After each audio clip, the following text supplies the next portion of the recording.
Do you know that if I present a visa to a Muslim to go to Canada or to go to Iran or Iraq, which are Islamic states, do you know that that Muslim would prefer to go to Canada? Follow this conversation. Oh, I'm not a religious bigot. I'm heading somewhere with this conversation. Just listen. So that Muslim would prefer to go to Canada and not go to Iraq or Iran. Aside the infrastructural differences or development, one of the reasons why the Muslim would prefer to stay in Canada is because the Muslim knows that he or she can practice Islam peacefully without any form of condemnation in Canada. But that might not be the case in Iraq or Iran, because those countries have very strict religious rules that only one mistake, only one default, can cause you persecution.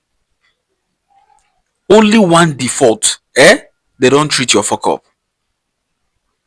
But they know that in Canada, yes, they are liable to make mistakes as human beings that they are, but nobody would condemn them.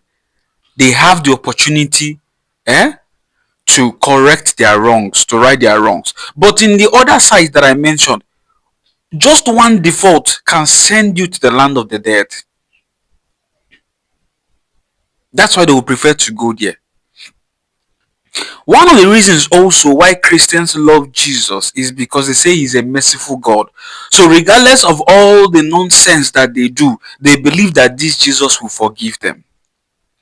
So let us establish one fact, that both Christians and Muslims want to enjoy a religion that does not condemn them. A religion that does not persecute you on the slightest mistake that you make. That is why both religions has a need talking about forgiveness. I've not read the Quran, but I know there's a place in the Quran that talks about God forgiving you if you ask for mercy. Same for Christians. So if we believe that we are human beings and we ask God to forgive us when we come short of his glory, we ask God to forgive us when we have wrongdoings, when we have shortcomings, how then does a Christian, how then is it that when a Muslim dies, a Christian is happy that the Muslim is dead? When a Christian dies, the Muslim is happy that the Christian has died.